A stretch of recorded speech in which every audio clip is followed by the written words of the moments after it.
사랑하고 축복합니다. 네, 우리 옆에 계신 분하고도 인사 한번 나누시죠. 사랑하고 축복합니다. 네. 예, 오늘 하나님께서 우리에게 주시는 말씀은 사도행전 17장 10절에서 15절 말씀입니다. 사도행전 17장 10절에서 15절 말씀을 한 절씩 교독을 하겠습니다. 밤에 형제들이 곧 바울과 실라를 베레아로 보내니 그들이 이르되 이러러 유대인의 회당에 들어가니라.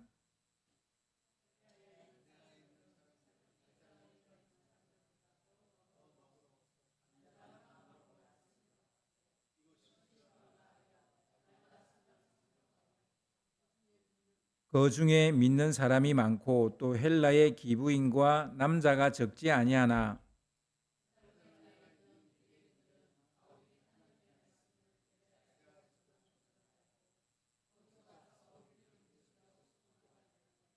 형제들이 곧 바울을 내보내어 바다까지 가게 하되 실라와 디모데는 아직 거기 머물더라.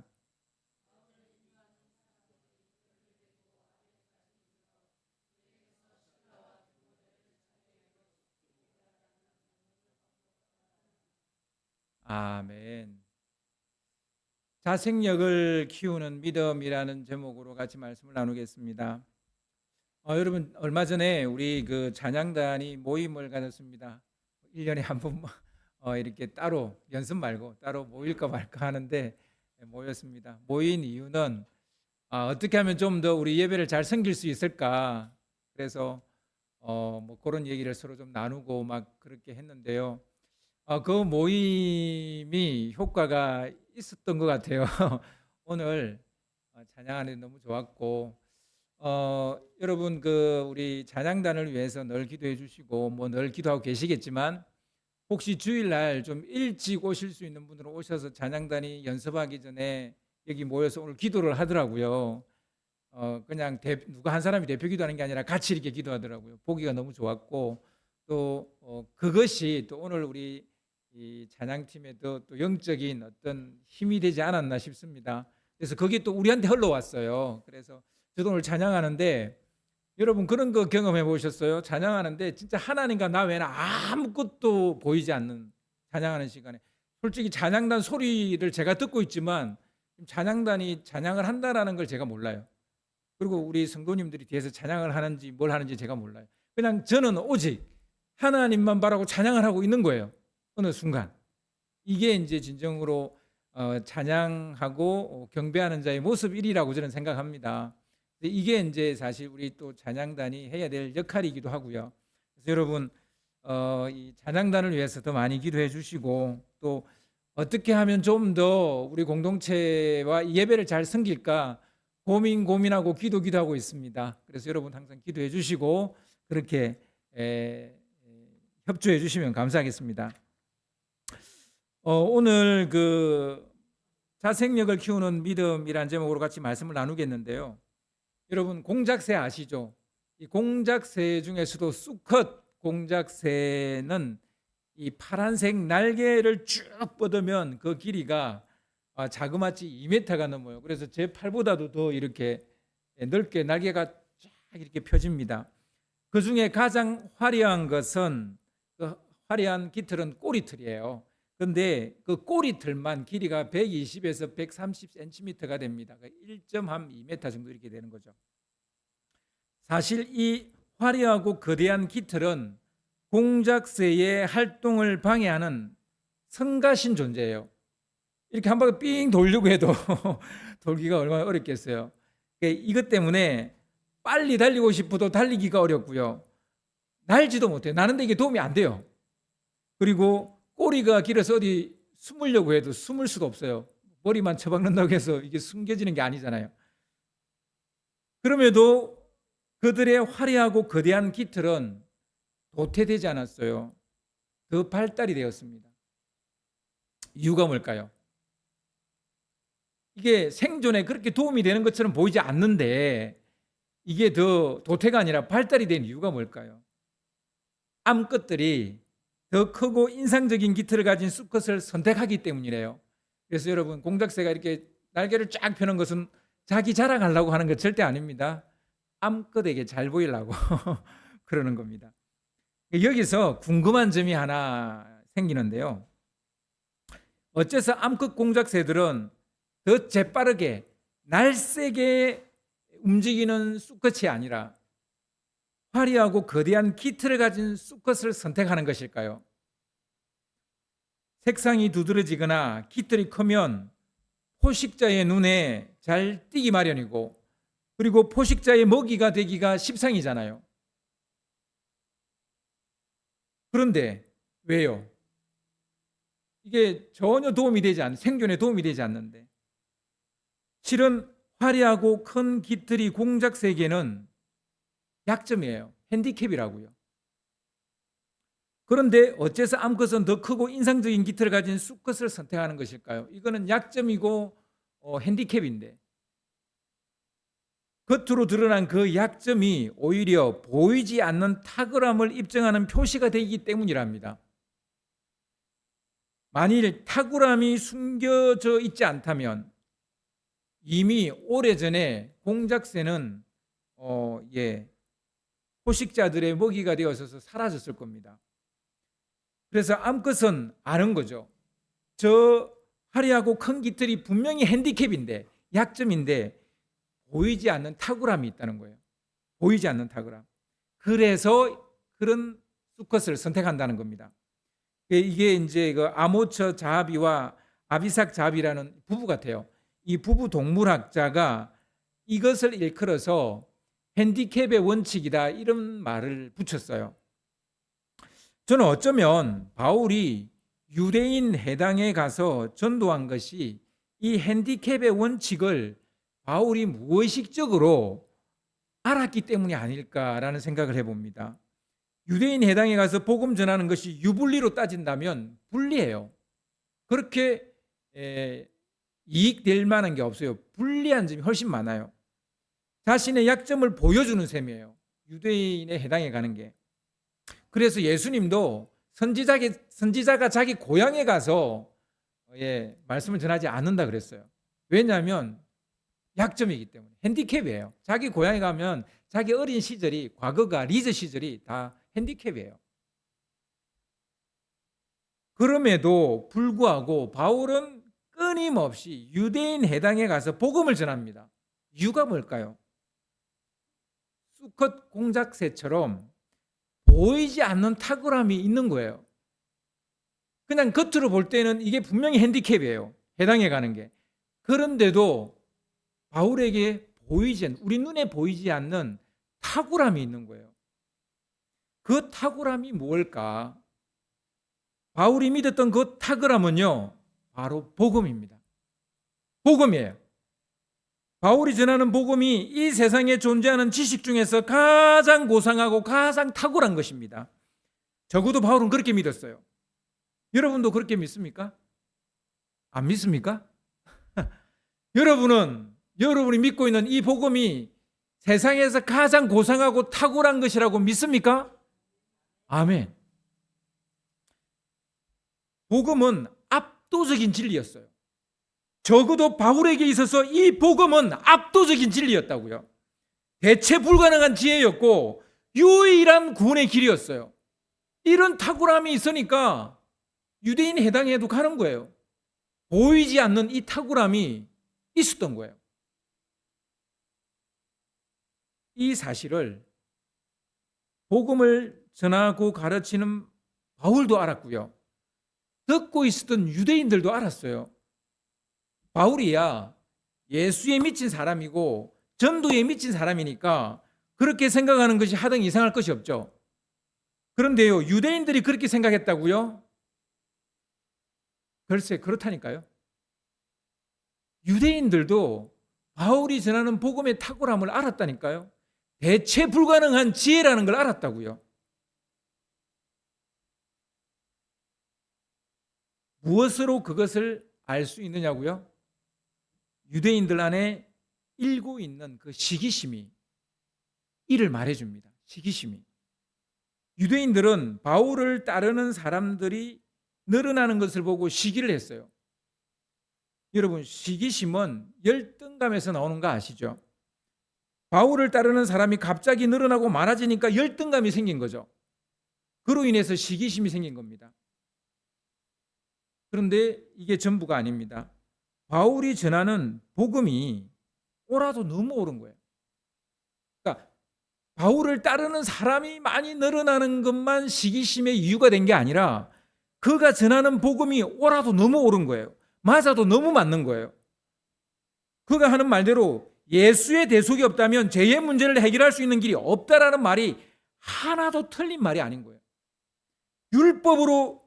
율법으로는 죽었다 깨어나도 의롭다 인정함을 받을 수 없다는 이 말, 나도 알고 너도 알고 우리 다 아는 사실이라는 거예요. 대속의 은혜가 아니고서는 하나님께 나아갈 수 있는 사람은 단 한 사람도 없다. 이 사실을 인정하지 않을 수 없다는 거예요.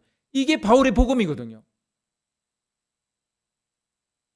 복음의 탁월함 앞에서 유대인들은 탁월하니까 그래 받아들여야지 이게 아니고 시기심이 생긴 거예요. 여러분, 시기심이 생길 것인지 그것을 받아들일 것인지 그건 이제 우리 각자의 몫입니다.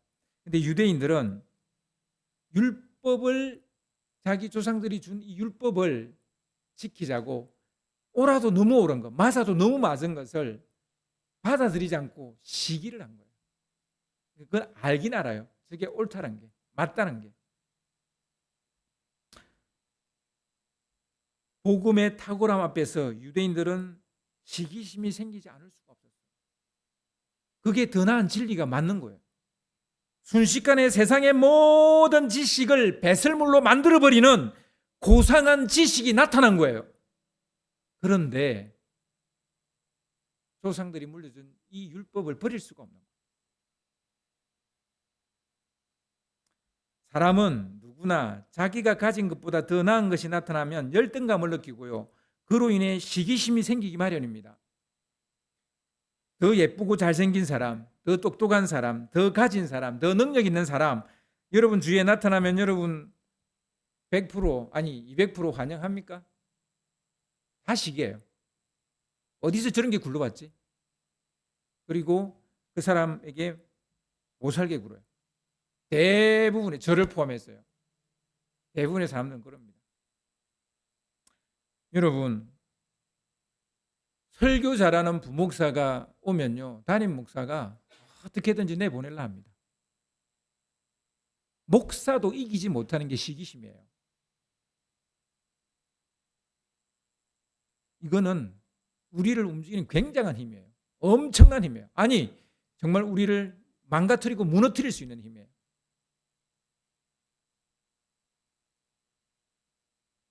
유대인들이 바울 일행을 고소하고 소란을 일으킨 이유가 뭘까요? 열등감을 느끼고 위기의식을 느낀 이유가 뭘까요? 바울의 복음이 조상이 받은 율법과 장로의 유전보다 더 탁월하다는 것을 알았기 때문이에요. 알지 않는데 왜 시기심이 생겨요? 왜 열등감이 생겨요? 왜 위기의식이 생겨요? 더 압도적인 진리라는 사실을 알기 때문에, 대체 불가능한 것이라는 걸 알기 때문에 시기심이라는 게 생기는 거예요. 그래서 시기심이 사실은 나쁘다기보다는 생기면 진짜가 나타났구나 라고 생각하시면 돼요. 살다 보면 나와 상관없이 시기심이 서멀서멀 올라올 때가 있어요. 열등감에 시달릴 때가 있어요. 혹은 위기의식을 느낄 때가 있어요.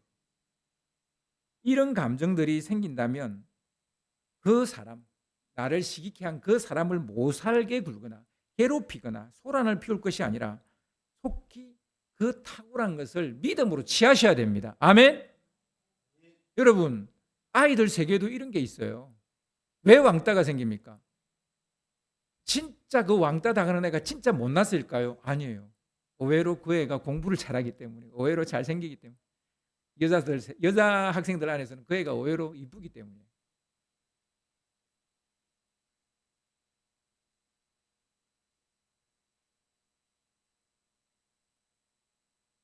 시기하거나 저항하거나 반항할 것이 아니라 새로운 것을 받아들이고 변화를 깨야 됩니다. 이런 걸 자생력이라 그래요. 자생력. 자생력이란 스스로 살 길을 찾아 살아나가는 능력이에요. 스스로 살 길을 찾아 살아나가는 능력, 그게 자생력이에요.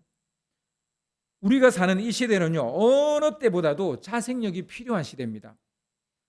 AI와 공존해야 하는 시대에 살아야 하는 우리 자녀들, 이제 사람과 경쟁하는 시대가 끝나버렸어요. 인류의 모든 지식, 인류의 모든 역사 동안 모아놓은 모든 지식을 가지고 딥러닝하고 있는 인공지능과 싸워야 되는 시대에 우리 자녀들이 살고 있다고요. 아십니까, 이 사실을?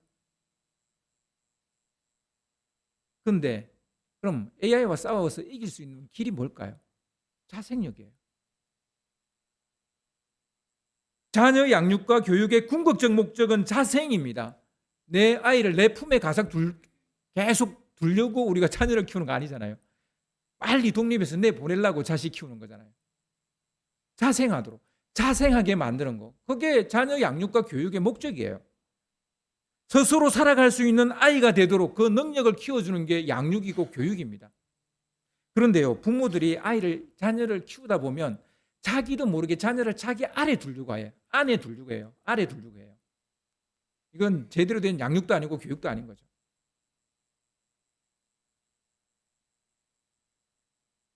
우리 시온이가 시험 삼아서 요즘 이제 인공지능이 어떤 거냐를 여러분들 좀 보여드릴게요. 챗 GPT가 어떻게 노래를 만드는지를 궁금해서 우리 시온이가 노래를 만들었어요. 시온이가 만든 게 아니고 챗 GPT한테 시킨 거예요. 한번 좀 틀어주실래요? 그거 좀 틀어주세요. 보시면 여러분, 우리 가족을 이야기한 거니까 뭐 다른 가족을 제가 이야기할 수 없으니까 우리 가족을 좀 이야기한 건데, 화면을 보지 마시고 노래를 들으세요. 노래입니다.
스톱.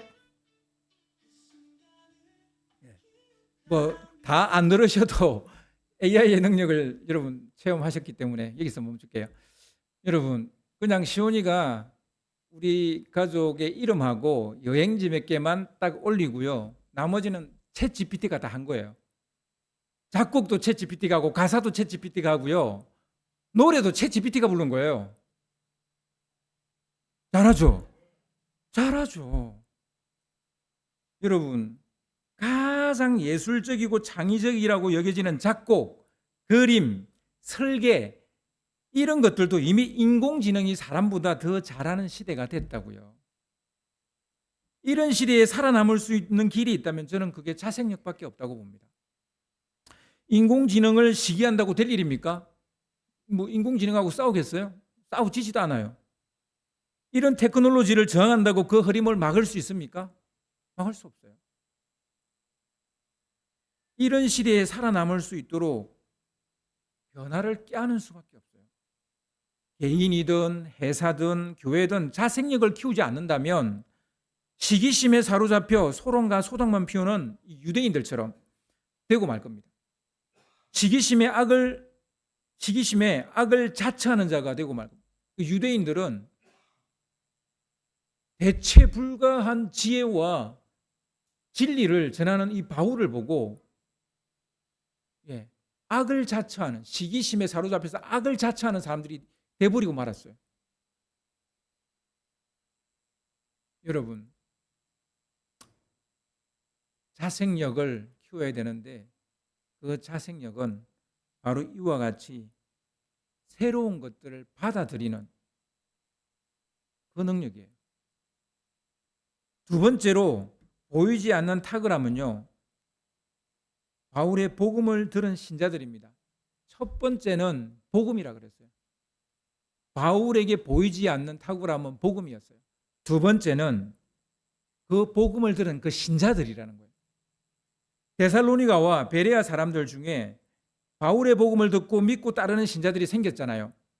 그들 중에는 유대인들도 있었어요. 데살로니가 그 전도 이야기를 우리가 지난 시간에 읽었는데 거기에 보면 야손이라는 사람이 등장합니다. 그는 유대인이에요. 야손은 히브리어로 예수아입니다. 예수아를 헬라어식으로 이렇게 발음을 바꾸면 야손이 되는데요. 예수아가 누굽니까? 여호수아 혹은 예수라고 말하는, 야손은 히브리식으로 말하면 예수입니다. 뿐만 아니라 데살로니가와 베레아에 사는 헬라인 기브인, 그리고 남자들도 신자들이 늘어났습니다. 그들이 많이 믿게 되었다. 그래서 사도행전 17장 4절을 보시면요, 좀 띄워주세요. 사도행전 17장 4절을 보면 그 중에 어떤 사람고 경건한 헬라인의 큰 무리와 적지 않은 기브인도 근함을 받고 바울과 실라를 따르나. 그리고 사도행전 17장 12절을 보면 오늘 읽은 말씀 중에 나오죠. 그 중에 믿는 사람이 많고 또 헬라의 기브인과 남자가 적지 아니하나. 보세요. 지금 유대인이든 헬라인이든 기브인이든 지위가 있는 사람이든 많은 사람들이 바울을 따르게 됐어요. 그런데요, 이 마게도냐 지역의 이 새신자들, 예수 믿은 지 얼마 안 된 사람들이니까 이 새신자들 정말 대단합니다. 제가 어째서 이들을 탁월하다고 말하는지 여러분 알겠습니까? 바울이 데살로니가에 머문 시간은 짧게 잡으면 3주예요. 길게 잡아도 석 달이 채 되지 않습니다. 그리고 베레아도 데살로니가에 머물렀던 것과 비슷한, 그 정도, 더 짧았으면 짧았지 더 길지는 않아요. 그 정도밖에 머물지 않았어요. 그러니까 3주에서 한 석 달 이하의 그 시간 동안 그 도시에 머물렀어요. 이 짧은 시간에 그들의 믿음이 뿌리를 내리고요, 주인의식을 가지고 교회 초석을 다지고 있다는 것을 우리가 알 수 있습니다. 그들은 자기들에게 복음을 전한 전도자 바울과 그 일행들을 지켜주는, 바울의 지킴을 받는 게 아니라 도리어 바울과 그 일행을 지켜주는 그런 사람입니다. 심지어 그들의 다음 행성지, 바울의 일행의 다음 행선지까지도 친히 안내를 하고 정해줍니다. 그 전까지는 바울이 자신이 갈 길을 정했고요, 성령의 인도를 받았습니다. 그런데요, 이 데살로니가와 베레아는 아니에요.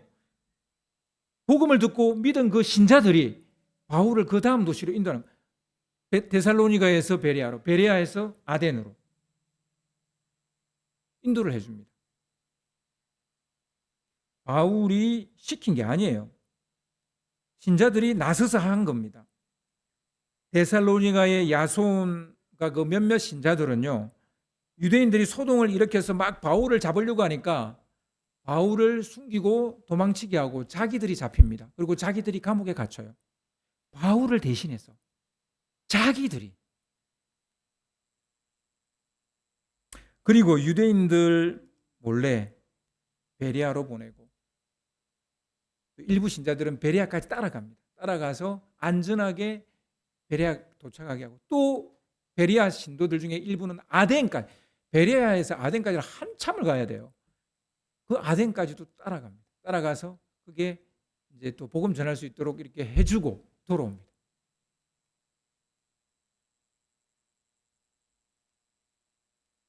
이 대목은 아무리 눈을 씻고 봐도 바울이 주인공처럼 보이지 않고요, 데살로니가 신자들, 베레아 신자들이 주인공인 것처럼 저는 보여요. 마게도냐 신자들은요, 복음을 들은 지 얼마 되지도 않았는데 스스로 믿음을 지키는 거예요. 스스로 교회를 지키는 거예요. 스스로 복음 전도자를 지키는 거예요. 뿐만 아니라 복음 전도자를 보호까지 해줍니다. 그리고 주도적으로 믿음의 공동체를 지킵니다. 저는 이것을 신앙의 자생력이라고 말하고 싶습니다. 누가 시켜서 하는 것이 아니죠. 신앙인으로 살아남기 위해 자발적이고 주도적으로 움직이고 있는 거예요. 자생력이란 바로 이런 것입니다. 자생력은 자발성과 주도성을 가지고 중요한 것을 이렇게 지키면서 살아남는 것, 이런 게 자생력이죠. 이 두 가지를 가장 잘 설명해 주는 것이 저는 자기 주도 학습 이게 아닐까 싶습니다. 자기 주도 학습이 중요하다는 것은 아무리 강조해도 절대 모자라지 않는 겁니다. 여러분, 제가 볼 땐 중학교 때까지는 부모의 그 강압이 먹혀요. 좀 어떤 애들은 초등학교까지만 먹혀요. 근데요, 중학교 시기를 거치면서 자기 주도 학습이 안 된 애는 어느 이상의 점수를 낼 수 없어요. 고등학교 가서 뜩뜩뜩 떨어지게 돼 있어요. 자기 주도 학습을, 그러니까 자발성과 주도성을 키워주지 못한다면 그 아이의 성적은 어느 선에서 멈춰버립니다. 그런데 이 주도성과 자발성을 키워준 아이, 자기 주도 학습이 되는 아이들은 고등학교 때부터 치고 올라가는 아이들이 있어요. 그 아이들은 자기 주도 학습이 되어졌다는 얘기죠. 인공지능 시대에 자발성과 주도성이 없다면 우리는 AI를 절대로 이길 수 없습니다.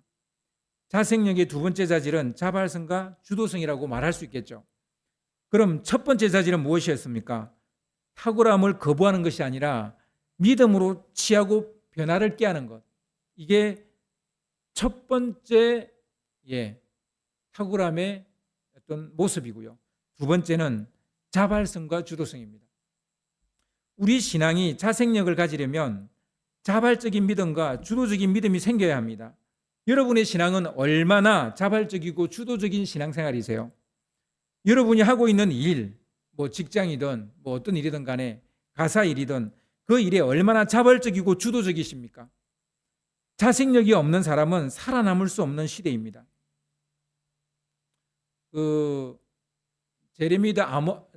제레다 다이아몬드라는 그 사람이, 학자가, 교수가 총균세라는 책을 썼는데요. 그 책을 쓴 이유가 어째서 서구 사회가 다른 모든 사회보다 먼저 발전하고 더 발전하고 아직도 우리는 그들을 쫓아가야만 하는 그런 파푸아뉴기니아에 사는 어떤 원주민의 그 물음에 답을 하기 위해서 이 책을 썼어요. 그런데 이 다이아몬드의 말을 한마디로 말하면 지리의 힘이에요. 지리의 힘. 유럽이 지리적으로 우위를 차지하고 있었다, 이렇게 말하고 있어요. 특히 그 지리의 힘을 더 줄이면 위도의 힘입니다. 위도. 경도가 아니라 위도가 중요하다, 이런 얘기를 해요. 그런데요, 제가 이 책을 설명하려고 하는 얘기는 아니니까 궁금하신 분은 읽어보세요. 근데 제가 말해드리고 싶은 것은요, 꼭 그것만은 아니라는 생각을 합니다. 어째서 서구 사회가 다른 모든 사회보다 앞서갔을까? 기술이나 문명이나 모든 면에서 왜 앞서갔을까요? 유럽인들의 사고방식이 저는 한몫했다고 봅니다. 마게도냐는 유럽이잖아요. 그들은 기본적인 그 삶의 방식, 사고방식, 그게 뭐냐면 자발성과 주도성이에요. 유럽인들은 지금도 교육을 그런 교육에 초점을 맞춰요. 우리처럼 주입식 교육을 좋아하지 않습니다. 저는 동양이 밀린 이유는 여기 있다고 봐요. 우리는 너무 주입식 교육을 시켜요. 이것이 유럽이 앞서간 이유 중에 또한 저는 하나라고 봅니다. 오늘 본문 11절을 보면요, 베레아 사람들의 자발성과 주도성이 반짝반짝 빛나는 이야기가 나오고 있어요. 오늘 그 본문 11절을 좀 띄워주시기 바랍니다. 베레아에 있는 사람들은 데살로니가에 있는 사람들보다 더 너그러워서 간절한 마음으로 말씀을 받고 이것이 그러한가 하여 날마다 성경을 상고함으로. 그러니까 너그럽다는 말은 생각과 마음이 훨씬 더 열려 있다는 말이에요. 유럽인들이 동양인들보다 더 생각과 마음이 열려 있었던 거예요. 그러니까 새로운 개수를 계속 받아들이면, 유럽이 원래 다른 지역보다 더 똑똑했던 사람들이 아니고요. 그리스도 그랬고, 나중에 중세 르네상스 유럽인들은 항상 이 중동이라는 지역에서 항상 문명을 받아들였어요. 근데 어느 순간 그들보다 앞서버린 거예요.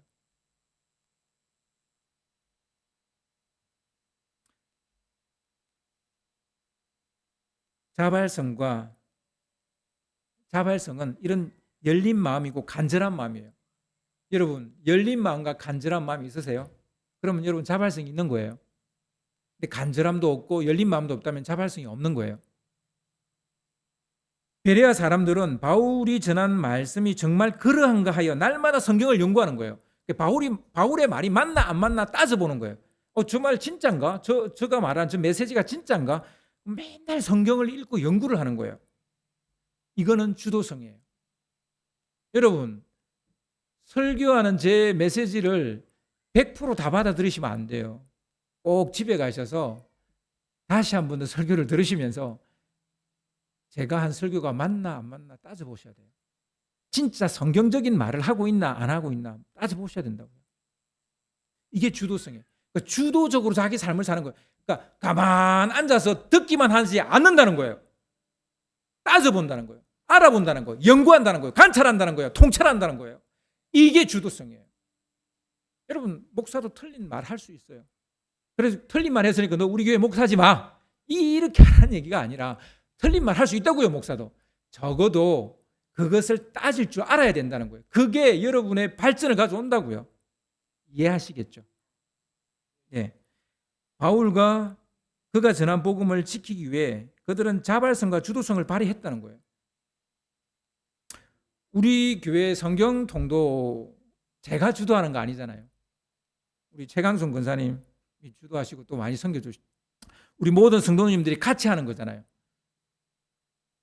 목사가 드라이브 걸어서 하는 거 아니잖아요. 우리 청년회도 마찬가지고.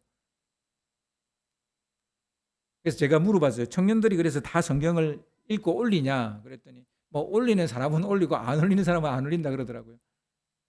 지극히 당연한 거죠. 자발적이고 주도적인 사람은 할 것이고 그게 없는 사람은 안 하겠죠. 어디까지나 성경 통독은 자발과 주도성이에요. 읽기 싫으면 안 읽어도 돼요. 손해는 목사인 제가 보나요? 아니요. 여러분 자신이 보는 겁니다. 저는 단지 이런 것이 자발성이고 주도성이라는 걸 가르치는 거예요. 이것이 여러분을 발전시킨다라고 저는 가르치는 거예요. 그런데 그게 싫으면 어쩔 수 없는 거예요. 그게 싫은데 제가 뭐 어떻게, 아무리 숟가락으로 밥을 떠줘도 입을 안 벌리는데 제가 어떻게 해요? 그건 저는 어쩔 수 없는 거예요. 스스로 일어서는 법을 가르치는 것이 진정한 교육이죠. 조중환 집사님하고 우리 이경욱 집사님이 우리 교회 오신 지 얼마 안 되셨잖아요. 근데 식사 준비를 해 오시는데 참 제가 아무리 봐도 늘 놀랍습니다. 우리 신앙생활을 옛날에 하셨는데 거의 30년 전에 하셨는데 다시 이제 신앙생활을 시작하신 거잖아요. 얼마 되지 않았잖아요. 근데 반찬도 해 오시고, 혹시 제가 압박 줬어요? 그런 적 없죠? 예, 제가 준 적 절대 없어요. 예. 답이 저게 있습니다. 스스로. 그게 자발성이에요. 그게 주도성이에요.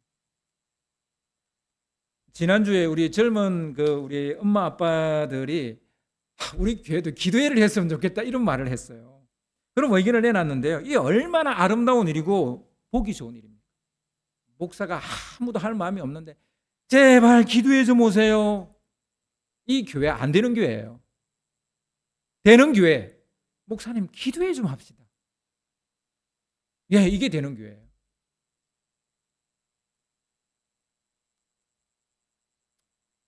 제가 꿈꾸는 교회입니다. 자발성과 주도성이 여러분의 신앙을 세웁니다. 교회를 세웁니다. 아멘.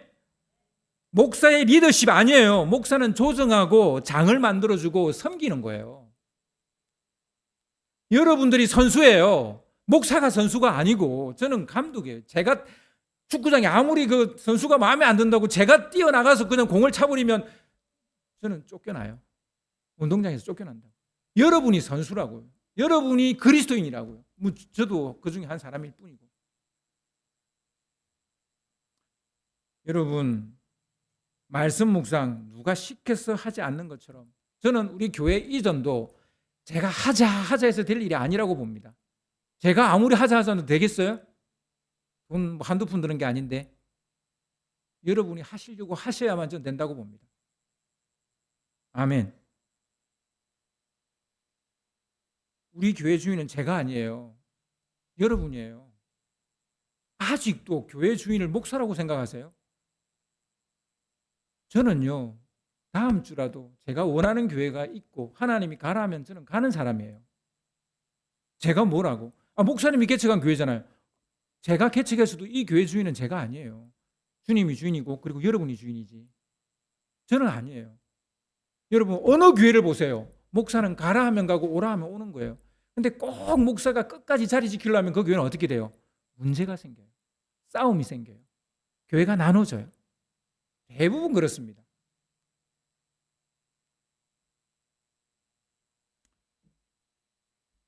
여러분이 하려고 해야 돼요. 여러분이 자발성을 가지고 주도성을 가지고 교회를 세우려 해야 교회가 세워지는 것이지 목사가 한다고 되는 일이 아니라고요. 여러분 교회 오래 다녀야 주인이 되는 겁니까? 복음과 교회 공동체의 탁월함을 여러분 알아차리고 자발적으로 주도성을 갖고 하는 게 그런 주인의식이 생기는 게 교회 오래 다녀야 되는 겁니까? 아니에요. 데살로니가 교회와 베레아 교회를 보세요. 짧아야 3주, 길어야 석 달이 안 됐다고요. 그 안에 그들은 자립해서 한 교회로 우뚝 서가는 거예요. 그리고 바울은 떠났잖아요. 바울 떠나도 그들은 아름다운 교회로 세워져 가요. 그러니까 나중에 바울이 데살로니가 전서 후서 편지를 쓰는 거예요. 그 교회가 남아있으니까. 다른 교회들도 마찬가지, 다른 복음, 다른 소신서도 다 마찬가지예요. 바울은 그곳에 그렇게 오래 머물지 않았어요. 근데 그 교회들이 세워졌고 그 교회들의 뭐 문제가 있거나 그러면 편지를 보내는 거예요. 그러면서 더 세워가는 거예요. 여러분 한국 교회 신자 수가 세계 36인가 아세요? 깜짝 놀랐어요. 저는 기독교가 몰락의 길을 걷고 있는 영국이나 프랑스보다 저는 우리나라 교회 신자 수가 많은 줄 알았어요. 근데 아니더라고요.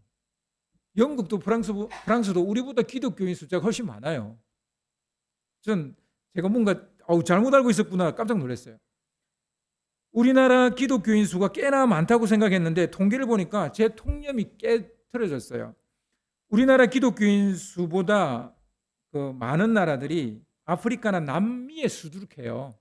기독교인 수가 많은 게. 뭐 우리 얼마 전에 인도 선교사님도 왔지만 인도도 우리보다 기독교인 숫자 많아요. 중국도 당연히 많아요. 그리고 아프리카의 여러 나라들이 우리나라보다 기독교인 숫자가 훨씬 많아요.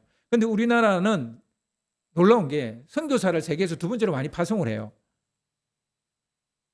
저는 그거에 약간 좀 착각을 했던 것 같아요. 그래서 우리나라 기독교인 수는 되게 그 수준이가 높은 줄 알았어요. 근데 36위밖에 안 되더라고요. 조금 충격이었어요. 여러분,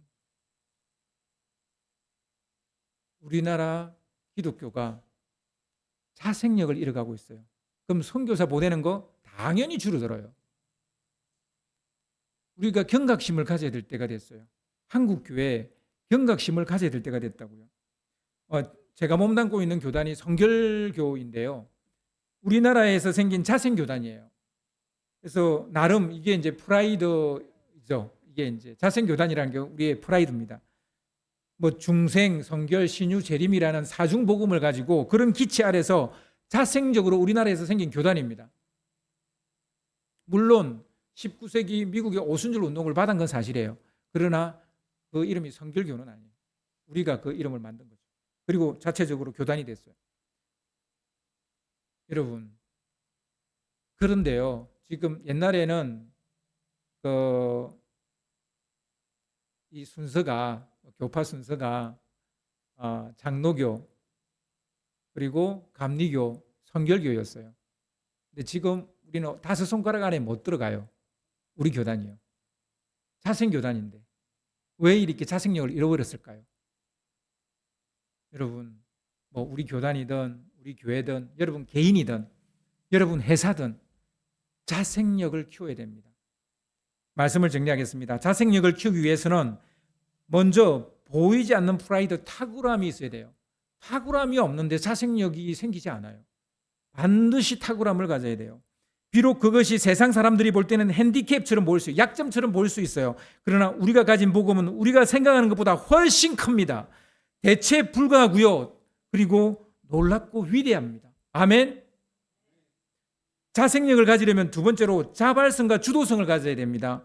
그것이 신앙이든 진로든 직업이든 자발성과 주도성을 가지고 나아가지 않는다면 우리는 절대로 AI든 어떤 사람이든 어떤 회사든 이길 수 없습니다. 살아남는 정도가 아니라 세상을 바꾸는 조용한 힘을 가지려면요, 반드시 자생력을 가져야 됩니다. 우리가 데살로니가와 베레아 신자들에게 배워야 할 것이 바로 이것입니다. 세상 그 무엇과도 비교할 수 없는 탁월한 복음을 가지고 교회를 자발적이고 주도적으로 세워나가는 여러분 되시기를 주님의 이름으로 축원합니다.